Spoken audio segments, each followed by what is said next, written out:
Je suis d'ordinaire une personne plutôt positive, mais ces derniers temps, je n'aime pas mon visage. C'est sûrement parce que je m'approche de mon anniversaire et que me voir vieillir m'effraie. Dans mon entourage, je n'ai eu aucun exemple de vieillesse heureuse. Cette période de la vie s'est toujours accompagnée de beaucoup de souffrances et de décès prématurés. Je redoute que mon corps me lâche un jour. Depuis que ma maman est là, je n'ai pas trop eu le temps de filmer mon quotidien.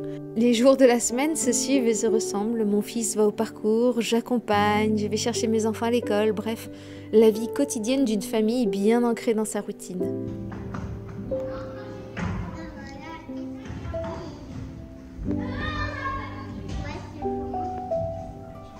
Comme un petit clin d'œil de mon papa, notre rouge-gorge préféré semble nous attendre et nous observer chaque jour sur ce petit chemin de pierre. J'aimerais tellement réussir à l'apprivoiser, mais je sais qu'il doit rester sauvage et ne pas trop s'approcher des humains. Au printemps, les rouges-gorges changent de territoire. Je sens que ce changement est imminent et je suis un peu triste de ne bientôt plus le voir. Avec un peu de chance, je le retrouverai ici en automne. Aujourd'hui, c'est un grand jour pour ma fille. On lui retire son appareil dentaire qui était destiné à lui élargir le palais. Elle sera désormais tranquille un petit moment avant de passer aux bagues de métal, comme celle que j'ai eue récemment. Quel soulagement de leur avoir dit adieu.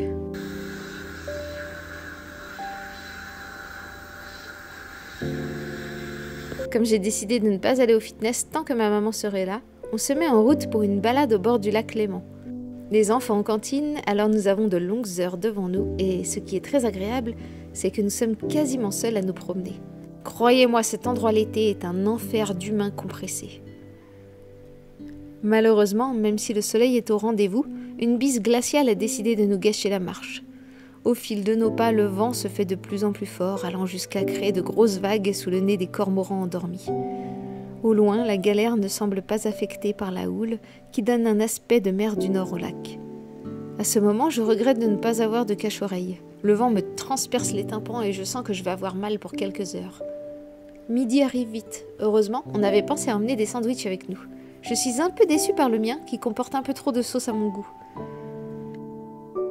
Ensuite, tu prends le choix. Ah, le vent, il va faire... Faut bien garder le papier.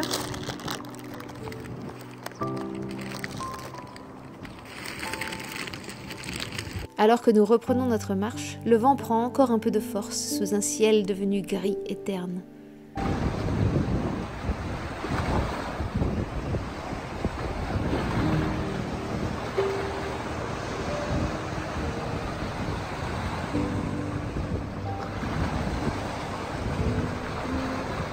Quel dommage d'arriver aux petites plages de galets sous ce temps maussade.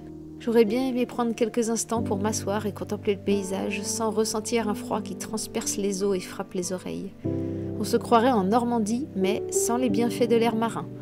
À ce moment-là, je me fais la promesse de revenir un jour de beau temps, peut-être avec mes enfants, pour les laisser profiter du sable et de l'eau.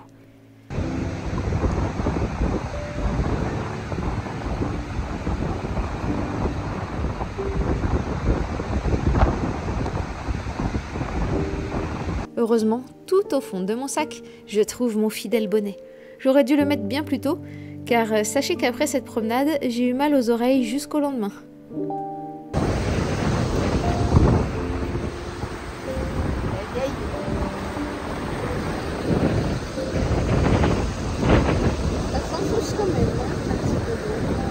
Vraiment, cette bise typiquement suisse, qu'elle plaît. Même les mouettes semblent se geler. La mine éteinte et les plumes ébouriffées, elle donne l'impression de braver une tempête.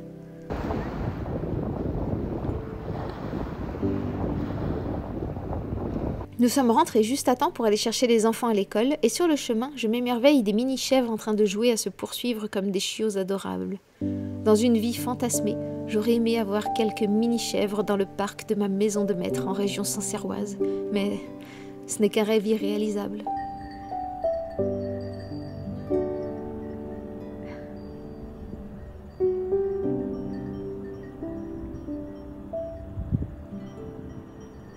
Le samedi arrive vite et avec lui, la routine au poney club. Ma fille est aux anges puisqu'elle monte sa ponette préférée, la belle et grande espagnole noire.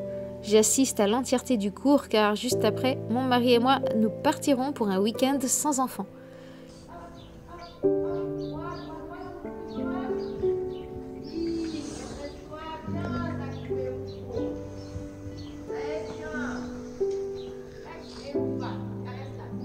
Cela ne nous était pas arrivé depuis des années.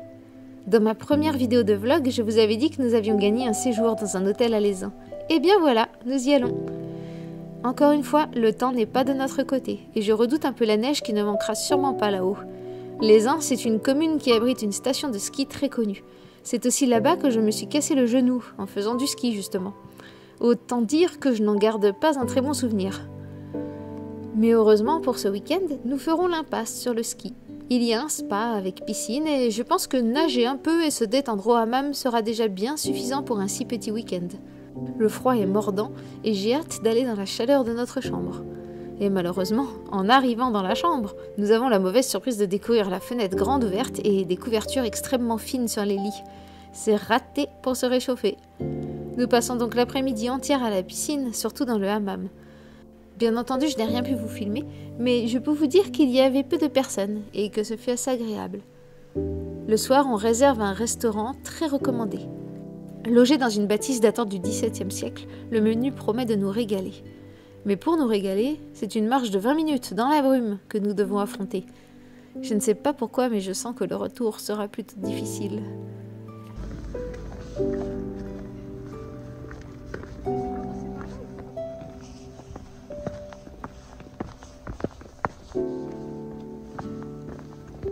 Écoutez, c'est pas dit qu'on survive là. Je sais même pas où on va. C'est quoi ce chemin là? Ah si, il y a la ville là-bas. Je vois la banque. Raiffeisen. Ok, je pense qu'on est sur la bonne voie. Dieu, en plus il se met à neiger. Quand on va sortir du restaurant, il fera complètement nuit. Je sais pas si c'est une bonne idée.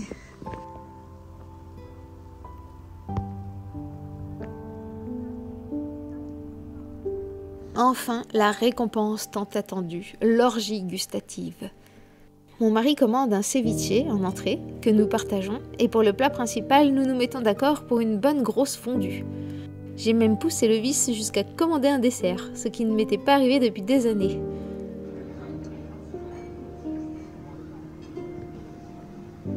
Attends, faites doucement, on va pas dire. Regarde ça, tiens, coup de boule. C'est le ventre prêt à exploser que nous repartons pour l'hôtel. Si l'aller s'est faite en descente, le retour sera en montée, dans le noir, et la brume des plus totales. J'ai sauvé un spatifilum japonais de la poubelle. Et elle est trop mignonne, regardez. Qui a jeté cette pauvre plante innocente? Cela ne m'a toutefois pas empêché de sauver une petite plante d'intérieur abandonnée sur un tas de compost. Je décide de l'appeler Rodrigo. Salut Rodrigo, t'as des belles feuilles, t'es tout beau, waouh. Au petit matin, nous découvrons que la neige est bien tombée et que la brume semble installée pour quelque temps. C'est le genre de temps qui me déprime et me fascine à la fois et comme j'ai décidé de ne pas scroller sur les réseaux sociaux pendant ce séjour, je m'assois pour observer les mouvements de la brume et les flocons qui tourbillonnent en attendant que mon mari sorte de sa douche.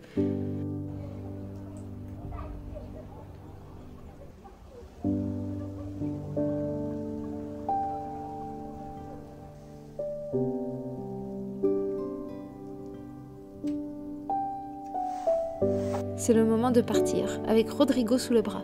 Comme on pouvait s'y attendre, la voiture est recouverte de neige et nous devons prendre quelques instants pour la déneiger. T'as pas une autre raclette? Mon mari avec la raclette et moi avec mes manches, ce qui s'avère finalement bien plus efficace.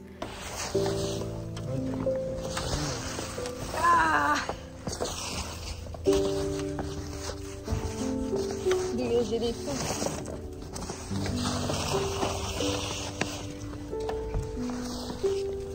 J'admire la conduite de mon mari. Je ne me sentirais pas de conduire avec autant de brume.